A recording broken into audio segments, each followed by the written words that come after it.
आकिब भाई, आपने ये तो बता दिया कि अगर पढ़ाई के टाइम किसी भी तरीके का डाउट है तो आप जाकर यूट्यूब से मदद ले सकते हैं, लेकिन हम ये पूछना चाह रहे हैं कि कोई बच्चा जैसे स्टार्ट करने वाला है तो उसके लिए मैंने एनसीईआरटी की लिस्ट तो शेयर कर दी है, तो वहाँ से वो स्टार्ट कर सकता है।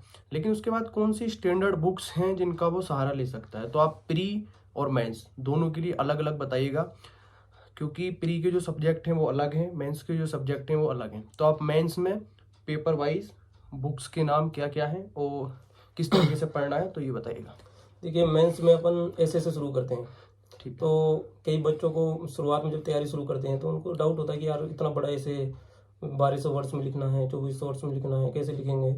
तो शुरुआत में तो ये भी रहता है, इसो की टाइमिंग भी पता नहीं यार लिखा जाएगा भी नहीं लिख जाएगा, फ्लो क्या होता है, कैसे कोड्स का यूज करते हैं, ये सब बहुत डाउट रहते हैं।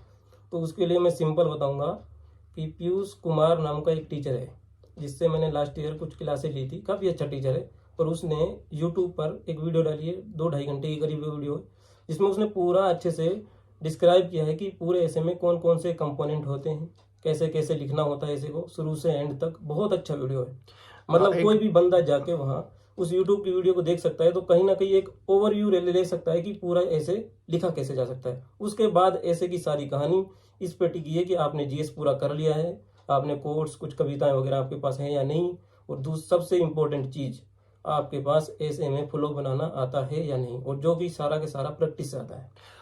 यही मैं आकिब भाई की बात रोक कर कहूँगा। जिस तरीके से आकिब भाई ने पीयूष कुमार सर की जो एक वीडियो बताई है उसको देखकर आप ऐसे लिखना सीख सकते हैं, तो मैं भी एक वीडियो रेफर करना चाहूँगा। अत्तर आमिर सर की वीडियो है पतंजलि आईएएस पे, वो भी लगभग 1.5 से 2 घंटे की वीडियो है, और मैंने भी सिर्फ वही वीडियो देखी है, और जिससे मुझे स्ट्रक्चर बनाना आ गया। और उसके बाद वही की प्रैक्टिस आपको करना है, जितनी आप प्रैक्टिस करेंगे उतना अच्छा आप ऐसे लिख पाएंगे। प्रैक्टिस आपको एफिशिएंट में लाएगी। और कोई भी एक वीडियो देख लीजिए कि सब वही चीज बताएंगे आपको घुमा फिरा के, मतलब अपना टाइम मस्ट वेस्ट कीजिएगा कि मैंने पीयूष कुमार बता दिया और मोइन ने अतार आमिर सर को बता दिया, तो आप दोनों को देख रहे हैं, चारों को देख रहे हैं, एक को देख के प्रैक्टिस शुरू कर दीजिए।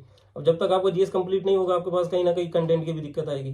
तो जीएस हो जाएगा, फिर आप कंटेंट की दिक्कत नहीं रहेगी। बस उसके बाद आपको करना क्या है, प्रैक्टिस करनी है, फ्लो सूख देखना है, टॉपर्स की कॉपियों को देखना है। कलाम आईएएस पे मिल जाएंगी आपको टॉपर्स की कॉपियां, काफी अच्छी अच्छी। विजन में मिल जाएंगी ऐसे की कॉपियां, उनको देखो, उनको पढ़ो पूरा कि वो लिखते कैसे हैं, पूरा फ्लो कैसे बनता है कॉपीज में। तो वो फ्लो जब आपके समझ में आ जाएगा, जिस दिन आप ऐसे में फ्लो बनाना सीख गए, उस दिन आप ऐसे को कभी भी कैसे भी लिख सकते हैं, कैसे भी ऐसे हो। सबसे बड़ा इंपॉर्टेंट टास्क ऐसे में फ्लो बनाने का होता है। कहाँ से आपने कहानी शुरू की, कैसे आपने डायमेंशंस को कवर किया, और कैसे आपने ऐसे का एंड किया। दैट्स द ऐसे। उसके बाद अपन आते हैं जीएस फर्स्ट पर। जीएस फर्स्ट में हमारे 3 सब्जेक्ट हैं, हिस्ट्री और ज्योग्राफी और सोसाइटी। तो ज्योग्राफी के लिए अगर आपने, जैसे मोइन भाई ने अगर आपको एनसीईआरटी शेयर कर दी और आपने अच्छे से एनसीईआरटी को पढ़ लिया है, तो ज्योग्राफी का 90% खेल खत्म हो जाता है। इसमें करंट वरंट खास ज़्यादा आता नहीं है। जो करंट इसमें आता है वो डिसास्टर मैनेजमेंट का होता है, जो कि पेपर 3 में ऑलरेडी कवर हो जाता है। तो आपको ज्योग्राफी में क्या चाहिए कि आप मैपिंग अच्छे से करना सीख जाएं, इंडिया का मैप, किसी स्टेट्स का, पूरी नदियों का, जो कि आप प्री वरी में पढ़ेंगे तो आपको हो जाएंगे। ज्योग्राफी में मेरे हिसाब से इतना बहुत है कि आपने एनसीईआरटी को अच्छे से कर लिया है, मोर देन इनफ है। उससे ज़्यादा ज्योग्राफी में कुछ नहीं आता। अगर आपको कुछ एक्स्ट्रा करना ही है तो मैंने पहले भी बताया था कि ओनली आइस का प्रहार मटेरियल है, उसमें जो एक बुकलेट उठा लो उसकी और उसको पढ़ लो। उसमें क्या है कि थोड़ा बहुत करंट वरंट अगर आ भी गया तो उसमें हो जाएगा। हिस्ट्री का ये है कि अगर आपने ओल्ड एनसीईआरटी पढ़ी हैं, ये मेरी शर्त है, अगर आपने ओल्ड एनसीईआरटी पढ़ ली है तो आपको कहीं जाने की जरूरत नहीं है। उसमें आपको फाइन आर्ट की किताब मिलेगी 11वीं क्लास की, पूरा आर्ट एंड कल्चर उसमें मिल जाएगा। हिस्ट्री की पूरी मिल जाएगी आर.एस. शर्मा की पूरी, और वही पूरा मॉडर्न आपको स्पेक्ट्रम में मिल जाएगा। तो यही सारे कुछ करके जाते हैं, हम भी यही करके गए थे। बस उनका आपको करना क्या है, देखो मेंस में एक स्ट्रेटजी होती है। अगर आपके पास टाइम है तो पूरा मेंस का सिलेबस उठाओ, लास्ट ईयर के 10-12 साल के 15 साल के पेपर को अपने सामने रखो, और एक ओवरव्यू बनाओ कि क्वेश्चन सिलेबस से कैसे उठ के आते हैं। जब आपका ये व्यू बन जाए तो अपने सेल्फ नोट्स बनाना शुरू कर दो। अगर आपके पास आईपैड है तो बहुत बढ़िया है, नहीं तो कॉपी में बना लो। हर टॉपिक पे बना लो, जैसे मतलब गांधीयन मूवमेंट का क्या इम्पैक्ट रहा, आगे उसका क्या क्या रहा, उसके पीछे क्या रीजन्स रहे, हर टॉपिक पे ऐसे बना लो। मराठा किस वजह से लूज हुए, उन्होंने कौन सी गलत रणनीति अपनाई, आगे जाके अंग्रेज क्यों सफल हुए, ये सब मॉडर्न हिस्ट्री में टॉपिक्स आते हैं। इन पे क्वेश्चन चारों तरफ घूमते हैं। 1750 के बाद इंडिया में जो इंडिपेंडेंस मूवमेंट कैसे डेवलप हुआ, इन सब चीज़ों पे आपको अपने स्पेक्ट्रम से और इनसे एनसीईआरटी से नोट्स बना लेने हैं। अगर आपके पास टाइम है तो ये बहुत अच्छा काम है, अगर आप कर लेंगे। यहाँ से आपका हिस्ट्री पूरा कवर अप हो जाएगा। उसके बाद सोसाइटी आती है। सोसाइटी में छोटे छोटे टॉपिक्स हैं, रीजनलिज्म हो गया, या फिर ये एक्सट्रीमिज्म शायद नहीं है, उसमें रीजनलिज्म है और अर्बनाइजेशन वगैरह, ये छोटे मोटे सब्जेक्ट हैं, टॉपिक्स हैं। इनके लिए आप ओनली इसको आराम से रेफर कर सकते हैं, कोई दिक्कत नहीं है। आँख मीच के आप उसको पढ़िएगा और सारे टॉपिक्स उसमें मैंने देखा हुआ है, सारे कवर हो जाएंगे। नोट्स बनाने हैं तो बना लीजिए, अगर टाइम नहीं है तो आप उसी को रेफर कीजिए, उसी में अंडरलाइन कीजिए, उसी को अपने मेंस के टाइम में पढ़िएगा। पेपर 2 अब आते हैं अपन पेपर 2 पर। पेपर 2 में पॉलिटी के साथ बच्चे बहुत ज़्यादा स्ट्रगल करते हैं और IR के साथ भी। तो पॉलिटी के लिए अपन लक्ष्मीकांत तो पढ़ते ही, प्री के लिए आपको पढ़नी है। कुछ टॉपिक आपके 10-12% लक्ष्मीकांत से कवर हो जाएंगे, लेकिन जो पॉलिटी मेंस में जो आती है वो अलग आती है, उसमें पूरा करंट, डायनेमिक, पूरा ये सब आता है। तो आपको करना क्या है कि करंट तो आपको फॉलो करनी ही है। अब इसके लिए आप ओनली आईएएस को फॉलो कर सकते हैं, करंट के लिए कर रहे हो तो बहुत अच्छा है, उसमें आपके कुछ टॉपिक कवर हो जाएंगे। नहीं तो लास्ट में PT मेंस की आती है, मेंस वाली जो 35 आती है विजन की, उसमें आपके टॉपिक्स लगभग कवर हो जाएंगे। तो पेपर 2 के लिए आपको कंपाइलेशंस को रेफर करना है, आराम से करना है, पर करना एक ही को है। अगर मैं ओनली आईएएस का नाम ले रहा हूँ तो आपको ओनली आईएएस का पढ़ लेना। अगर विजन का आ रहा है करंट वाला, जो मेंस वाला 35 होता है, तो उसको पढ़ लो। उसमें क्या है कि जो साल के जो मेन टॉपिक होंगे पॉलिटी का आपको उसमें मिल जाएंगे, उसके बाद आपका सारा खेल प्रैक्टिस का है। फिर मैं कह रहा हूँ अगर आपके पास टाइम है तो आप अपने पर्सनल नोट्स बना लो, और वो लग रहा है कि बहुत टाइम है तो मैंने, अगर इंग्लिश में आप कंफर्टेबल हैं तो मैंने मेरे चैनल पर ऋषिकेश रेड्डी नाम के हमारे टॉपर रहे हैं 19 के, उसके काफ़ी अच्छे नोट्स हैं पॉलिटी के भी। वहाँ अगर आप मेरे चैनल पर जाके आकिब खान AR268 करके मैंने टेलीग्राम चैनल बनाया है, उनको आराम से रेफर कर सकते हो अगर इंग्लिश में आप कंफर्टेबल हो। अगर नहीं हो तो वही मैं कह रहा हूँ, बेसिक्स के लिए आप लक्ष्मीकांत तो आपने पढ़ी है, बाकी विजन 35 से मेंस वाले से आपका सारा कवर हो जाएगा। और अगर आपको लग रहा है कि विजन का मैटर आपके समझ में नहीं आ रहा है तो फिर डायरेक्ट ओनली आईएएस के मैटर को रेफर कीजिए आराम से, बिना देखे, ज़्यादा दिमाग नहीं लगाना इसमें। IR के लिए भी आपको यही करना है, कंपाइलेशन फॉलो करना है। IR में सबसे बड़ी चीज़ ये है कि इसको आप आराम से प्रेडिक्ट कर सकते हैं। प्रेडिक्ट कैसे कर सकते हैं? आप कभी भी पेपर्स को देखिएगा तो IR में, मेंस में हमेशा वो क्वेश्चन आता है जो रिसेंट करंट में रहता है। रिसेंट करंट्स में मतलब ये है कि आज अपना मेंस है, 1 महीने पहले, 2 महीने पहले जो चीज़ें न्यूज में चलती हैं IR में लगभग श्योर हो जाता है कि क्वेश्चन आएगा। जैसे हमारे टाइम पे 22 में ITU2 शायद चल रहा था न्यूज में, तो मेरे को पता था कि आएगा, क्वेश्चन आ गया। उससे पहले भी मैंने मतलब 21 में भी देखा था, ओकस का नाम ग्रुप बनाया था तो ओकस आ गया था 21 में। आता ही है IR में, ये होता ही है। तो आपको IR में सबसे पहले करंट को अच्छे से फॉलो करना है, और जो चीज़ बहुत ज़्यादा करंट में चल रही है, इंडिया को इम्पेक्ट कर रही है, उस पर तो आपको पूरे अपने नोट्स कीवर्ड्स के साथ बना लेने हैं। वो तो लगभग श्योर है, आना ही आना है। और इसके लिए ये IR के लिए मैं बता रहा हूँ कि कंपाइलेशन आपको एक फॉलो करना ही है। वो चाहे आप विजन का फॉलो कर लो, ओनली आईएएस का फॉलो करो। मैं 2 ही कोचिंगों का नाम ले रहा हूँ क्योंकि मैंने इन दोनों कोचिंगों को मैटर खुद से देखा, इसलिए मुझे पता है कि अच्छा नोट्स हैं। बाकी कोचिंगों को मैंने देखे नहीं है, वो आपकी हेडक है। अगर आप इन 2 कोचिंगों को छोड़ के किसी एक और कोचिंग पे जाना चाहते हो जा सकते हैं, लेकिन आपको मल्टीप्लीकेशन बिल्कुल नहीं करना। फिर मैं कह रहा हूँ ऐसा नहीं करना कि आज मैंने नाम ले दिया ओनली आईएएस का, किसी विजन का, किसी और कोचिंग का, तो आप चारों कोचिंगों को पढ़ रहे हैं, बैठ रहे हैं, तो कोई मतलब नहीं है, उसका सेंस ही नहीं है। आपको कोई एक कंपाइलेशन फॉलो करना है, उसके बाद सारा खेल प्रैक्टिस का है। आंसर राइटिंग आपको जितनी करनी है करी जाए, करो, फॉर्मेट बनाओ, अच्छे से ग्राफ्स बनाओ अगर आपको आता है। सोशल जस्टिस और गवर्नेंस के लिए भी बताइए। सोशल जस्टिस और गवर्नेंस के लिए सेम ही है। डायनेमिक सब्जेक्ट है। देखो, स्टैटिक का अलग मसला होता है, डायनेमिक में क्या है कि हर चीज़ें हर साल चेंज हो जाती हैं। और इसका सबसे अच्छा तरीका ये है कि जो हम कोचिंग इतनी सारी खुली हुई है, ये करती क्या है कि डायनेमिक जो होता है उसको कवर कर लेती है आराम से। तो वही एक विजन का मतलब कंपैरिजन एक आता है सोशल इशूज करके, उसको पढ़ लो। नहीं पढ़ना है तो फिर ओनली आईएएस की तरफ चल जाओ। मैं इन 2 कोचिंगों का नाम ले रहा हूँ क्योंकि मैंने इनको बहुत यूज किया है। और गवर्नेंस के लिए भी सेम। हाँ, गवर्नेंस के लिए भी सेम है। पेपर 3 पे आ जाते हैं। पेपर 3 पे आपको जैसे इकोनॉमिक्स है, तो इकोनॉमिक्स के लिए आपको बेसिक्स के लिए आपने कोई ना कोई नोट्स फॉलो करे होंगे आराम से, या तो आपने मुरनाल के पढ़े होंगे, या फिर विवेक सिंह के पढ़े होंगे, तो फिर कोई और टीचर के कहीं से भी। बस मैं यही कह रहा हूँ किसी एक टीचर के पढ़ने हैं, वहाँ से आपके अगर आपके बेसिक्स क्लियर हैं। मेंस में तो पहली बात ये है कि बेसिक्स आते भी नहीं है, प्री में आते हैं। और मेंस के लिए थोड़ा डायनेमिक है, कुछ सब्जेक्ट हैं, जैसे मान लो आपको करना क्या है कि नोट्स उठाने, वो सिलेबस उठाना है, उसके बाद अपनों को PYQs रखने हैं सामने। तो आप एक चीज़ पाओगे, देखो एग्रीकल्चर के कुछ टॉपिक्स हैं, जैसे इरिगेशन हो गया, जैसे एग्रीकल्चर पैटर्निंग हो गई, इशूज हो गए, या फिर लोन माफ न करना हो गए, सारे टॉपिक्स कुछ हैं। तो आपको करना क्या है, सेक्टर वाइज सब चीज़ों को कवर करना है। मान लो एग्रीकल्चर आपने कवर किया, तो एग्रीकल्चर में आपने पूरा लिंक कवर करना है। इरिगेशन में क्या चैलेंजेज हैं, हमारे पैटर्न में क्या क्या दिक्कतें हैं, क्या क्या इन्वायरमेंटल चैलेंजेज हैं, क्या क्या हरित क्रांति के कारण जो हमारे अब चैलेंजेज आ रहे हैं वो क्या क्या हैं, और नए नए जो मार्केटिंग के लिए जो गवर्नमेंट टेक्नोलॉजी जा रही है, ई-नेम वगैरह ये सब। तो आपको मार्केटिंग के अलग चैलेंजेज कवर करने हैं। आपको एग्रीकल्चर के जो पैटर्निंग के जो चैलेंजेज वो आपको अलग कवर करने हैं। और एग्रीकल्चर के जो और इशूज हैं अलग, लोन माफी वगैरह सब, वो आपको अलग करने हैं। मतलब एक पूरा सेक्टर ओवरऑल आपको कवर करना है। अब सबसे पहले तरीका वही है कि अगर आपके पास टाइम है तो आप नोट्स बनाओ खुद के एक एक टॉपिक पे। अगर आपके पास टाइम नहीं है और जैसे आपको लग रहा है कि यार ऐसे कवर करूंगा तो बहुत ज़्यादा हो जाएगा, तो आप एक शॉर्ट ट्रिक ऐसा बना सकते हैं कि जो मेन टॉपिक हैं एग्रीकल्चर के उनको कवर करो। और वो सीधा इनका सीधा सा फंडा है कि आप कंपाइलेशन को रेफर करो। फिर कंपाइलेशन का फायदा ये होता है कि जो मेन टॉपिक है साल के उसमें मिल जाते हैं।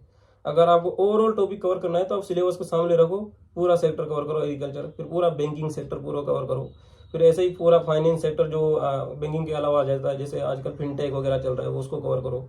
तो इसके अलावा जितना भी पूरा लैंड इश्यूज है, पूरा लैंड कंसोलिडेशन वगैरह पूरा वो सब आपको कवर करो। मतलब फाइनेंस के 8-10 सेक्टर हैं पूरे, जो एमएसएमई अलग सेक्टर हो जाता है, इसमें इंडस्ट्रियल सेक्टर अलग हो जाता है। इन सबको एक जगह कवर अप करना है आपको पूरा। इसके अलावा disaster management, science tech, disaster management का तो ये है कि देखो सिक्योरिटी, 2-4 टॉपिक के गिने चुने। एक अगर कहीं बाढ़ वगैरह आ गई है, मान लो कहीं भी आ गई, तो नोट्स में कवर पक्का आएगा। उसके लिए आर्टिकल वगैरह आएंगे हिंदू में। मान लो अगर अपने गुवाहाटी में आ गई, कहीं भी आ गई, जो हर साल आती हैं, उसके लिए आपको वही डिजास्टर मैनेजमेंट की तकनीक है। सीधा सा फंडा होता है कि पहले और ड्यूरिंग एंड बाद में, तो ये पूरा एक फंडा सा होता है, उसको आपको पूरा एक कवर करके रखना है पूरी। जैसे मान लो आपको करना क्या है डिजास्टर मैनेजमेंट के लिए कि बाढ़ है, तो बाढ़ के लिए आपको एक अलग से एक मतलब ओवरऑल टॉपिक बना के रखने की क्या स्ट्रेटजी होनी चाहिए बाढ़ को मैनेजमेंट करने के लिए। तो उसके लिए पहले जो बाढ़ पे आने से पहले वाले टॉपिक, बाढ़ आने के दौरान, बाढ़ आने के पश्चात, ऐसे भूकंप के लिए आपको सोर्स बताइएगा। सोर्स के लिए तो ये कंपाइलेशन नहीं, ओनली इसका पूरा बेसिक कंपाइलेशन अच्छा है उसको पढ़ा रहा। इसीलिए इसी तरीके से साइंस टेक्नोलॉजी के देखो, इंटरनेट, साइंस टेक्नोलॉजी में बच्चों को दिक्कत रहती है कि यार बेसिक कहाँ से कवर करें। तो बेसिक के लिए मैं आपको एक यूट्यूब पे वीडियो बताऊंगा, उसका नाम है फ्यूचर कोप IAS। फ्यूचर कोप IAS करके चैनल है, उस पर एक बंदे ने साइंस टेक्नोलॉजी बेसिक के साथ कवर करवाई है। वो वीडियो काफ़ी ओल्ड है, 19 की या 20 की है, पर हाँ उसमें आपके बेसिक्स बहुत अच्छे से हो जाएंगे। मतलब पूरा DNA, मतलब बायोलॉजी, पूरा जितना भी सब्जेक्ट है ना, बायो और ये स्पेस सेक्टर, डिफेंस सेक्टर, पूरा उसमें आपको बेसिक्स के साथ मिलेगा। लेकिन आपको करना क्या है कि अब जैसे इस बार मैं बता सकता हूँ कि चंद्रयान 3 लॉन्च हुआ है, तो 99% चांसेज है स्पेस सेक्टर पे कोई ना कोई क्वेश्चन आएगा, इंडिया ने क्या क्या अचीव किया है। तो आपको इन चीज़ों पर अपनी निगाहें रखनी है कि स्पेस सेक्टर पर इंडिया को लेकर क्या चल रहा है। बहुत इंपॉर्टेंट टॉपिक्स कुछ ना कुछ हर वक्त न्यूज में चलते हैं, जैसे स्पेस हो गया, बायोटेक्नोलॉजी हो गई और इंफॉर्मेशन टेक्नोलॉजी हो गई। तो इनके लिए देखो रिसेंट कवर आपको करना है, तो उसके लिए आपको कंपाइलेशन फॉलो करना ही है, उसके लिए तो आपको सोचना ही नहीं है। बाकी बेसिक्स के लिए जो मैंने वीडियो बताई वो पढ़ लो, इसमें आपका स्पेस सेक्टर पूरा कवर हो जाएगा। टाइम है वही स्ट्रेटजी आपको सेम अपनानी है, टाइम है तो फिर वही सिलेबस और PYQs को अपने सामने रखो और एक एक टॉपिक को कवर कर लो। उसी तरीके से करो जैसे डिफेंस सेक्टर अलग हो गया, स्पेस अलग हो गया, बायोटेक्नोलॉजी अलग हो गई, इंफॉर्मेशन टेक्नोलॉजी अलग हो गई और मिसलेनियस टॉपिक्स अलग हो गए। 8-10 टॉपिक्स बनेंगे टोटल मेंस के लिए। इनके लिए अपने अपने पूरे कीवर्ड्स बना के रखो, क्या इनके इम्पैक्ट होंगे, क्या इनके रीजन्स हैं, आगे क्या करना है, यही सब वे फॉरवर्ड बना के अपने हर टॉपिक्स पर बना करो। एग्जाम्पल सेट करके रखो, एग्जाम्पल्स का बहुत बड़ा गेम होता है साइंस टेक्नोलॉजी में। और पेपर 3 में इसके बाद हमारा आता है इंटरनल सिक्योरिटी। तो इंटरनल सिक्योरिटी में भी कुछ टॉपिक्स हैं, जैसे टेररिज्म हो गया, या फिर हमारा सबसे इम्पोर्टेंट टॉपिक साइबर सिक्योरिटी का, हर बार क्वेश्चन आता ही आता है यहाँ से। इसके अलावा उग्रवाद हो गया या फिर अतिवाद, जो भी हम इंग्लिश में इन पॉइंट्स का नाम लेते हैं। तो इनके लिए अगर आपको हर टॉपिक पर अपने नोट्स बनाने ही बनाने हैं, मतलब ये बहुत छोटे छोटे टॉपिक्स हैं। और यहाँ पर क्वेश्चन क्या है कि बहुत प्रिडिक्टेबल होता है, पता लग जाता है कि यहाँ से क्वेश्चन आएगा। मान लो मणिपुर वॉयलेंस चल रहा है, तो बहुत बड़े चांसेज है कि क्वेश्चन आ जाए कि इंडिया की जो सीमाई सुरक्षा है उसके ऊपर कुछ क्वेश्चन आए, या फिर इंडिया का जो इंटरनल सिक्योरिटी में मान लो उग्रवाद का जो टॉपिक है वहाँ से कुछ क्वेश्चन आए। वो आपको क्या है कि इन चीज़ों पर अवेयर रहना है और टॉपिक्स को पहले से पॉइंट्स तैयार करके रखने हैं। और साइबर सिक्योरिटी वगैरह ये बहुत पुराने टॉपिक है और इनके आपको जो अगर मतलब मैटर चाहिए तो आप ओनली इसके मटेरियल पढ़ा रहा अच्छा है, वहाँ से आपको सारी चीज़ें मिल जाएंगी। नहीं तो विजन पे आराम से रेफर कीजिए। मतलब ये है कि आपको हिचकिचाना नहीं है, किसी जहाँ भी आपको अपना काम का चीज़ मिले वहाँ उसको आराम से रेफर करो, अपने पॉइंट्स काम की चीज़ें उठाओ और एक तरफ रख दो। वो चाहे आपको कहीं से भी मिले, कोचिंग से मिल रही है, किसी टॉपर के नोट्स से मिल रहे हैं या कहीं और से मिल रहे हैं। और बस ये है कि इन चीज़ों को मैं बार बार नाम ले रहा हूँ, मल्टीप्लिकेशन नहीं करना है। तो इसमें आपका एनवायरनमेंट के लिए भी आपकी सेम ही स्ट्रेटजी, बाकी के लिए तो मैं अलग बताऊंगा ही। इथिक्स के लिए आकिब भाई ने बताया है कि धर्मेंद्र जाखड़ के जो नोट्स हैं तो वो काफी कारगर सिद्ध हो सकते हैं। एथिक्स के लिए एक चीज याद रखिएगा, बच्चे करते क्या है कि बहुत सारे एग्जाम्पल्स के स्टडीज बना लेते हैं, लेकिन जब पेपर आता है तो लिख नहीं पाते उनको। उसका सबसे बड़ा रीजन होता है उनको लगता है ये एक बार पढ़ के याद हो जाएंगी तो पेपर में भी लिख देंगे, ये नहीं होता है। आपको करना क्या है कि आपने देखो इसेंशियल है एथिक्स के लिए, आपको केस स्टडीज बनानी ही बनानी है, एग्जाम्पल्स लिखने ही लिखने हैं। तो फिर एक चैलेंज होता है कि उनको कैसे याद रखें, मतलब कैसी कौन सी स्ट्रेटजी अपनाई जाए को पेपर में भी याद आ जाए।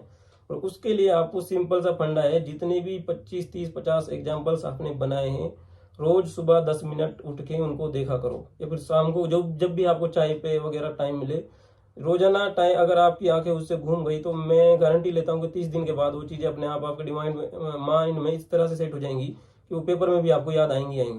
दूसरा ये करना है, जिस दिन एथिक्स का पेपर हो 2 घंटे का बीच में गैप मिलता है, उसमें उन एग्जाम्पल्स को एक बार देख लो। एक बार आपकी आगे निगाहें उनसे घूम गई तो पेपर में वो चीजें याद आ जाएंगी। ये चीज मैंने अपने मेंस में अपनाई थी 22 वाले में। इससे पहले मैंने 20 में मेंस दिया था तो मेरे पास बहुत एग्जाम्पल थे पर याद नहीं आए थे, मैं लिख भी नहीं पाया था उनको, एक आधे एग्जाम्पल गलती से लिखा होगा। 22 में मैंने खूब एग्जाम्पल लिखे। उसका रीजन ये था कि मैंने ये स्ट्रेटजी अपनाई थी और उसके पहले देख भी जगह तो मेरे को याद आ गई थी चीजें जब मैं लिख रहा था, जबकि वहाँ बहुत तेज लिखना होता है इसके पेपर में, कंप्लीट करना अपने आप में बहुत बड़ी टास्क है।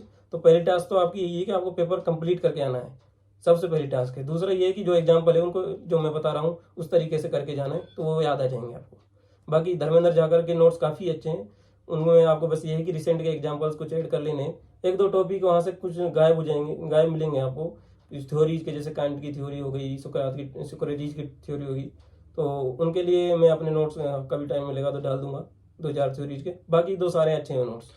आकिब भाई ने मेंस के लिए किस तरीके से बताया कि किन सोर्सेज का सहारा लिया और इन्होंने सेल्फ स्टडी से ही एग्ज़ाम क्रैक किया है, तो आप ये सारी चीज़ें अपना सकते हैं जो लोग सेल्फ स्टडी कर रहे हैं। और सबसे इम्पोर्टेंट चीज़ जो आकिब भाई ने बीच बीच में कहा और मैं भी कहना चाहूँगा कि प्रीवियस ईयर क्वेश्चंस और सिलेबस हमेशा आपके टेबल पे होना चाहिए, जिससे आपको पता चलता है कि यूपीएससी किस तरीके से क्वेश्चंस पूछता है, तो आप उसी तरीके से प्रिपरेशन करते हैं। किस तरीके से क्वेश्चंस आने वाले हैं, कैसे प्रिडिक्ट किया जाता है, तो ये प्रीवियस ईयर को जब आप देखते हैं तो आपको एक अंदाजा हो जाता है। जैसे बीच बीच में आके भाई भी जिक्र कर रहे थे कि कैसे ये प्रिडिक्ट करते थे क्वेश्चंस को, और आपको एक आत्मविश्वास मिलता है कि मैं जो तैयारी कर रहा हूँ, मैं जो सोर्स फॉलो कर रहा हूँ, यकीनन वो बेहतर है और उससे सफलता मिल सकती है। इसी तरीके से हम अगली वीडियो बनाएंगे कि प्रीलिम्स के लिए सेल्फ स्टडी में कौन से सोर्स का इस्तेमाल होना चाहिए, और टाइम पे जो भी आपकी क्वेरी रहेगी तो हम कोशिश करेंगे कि हम वीडियो बनाते रहें। धन्यवाद। Thank you.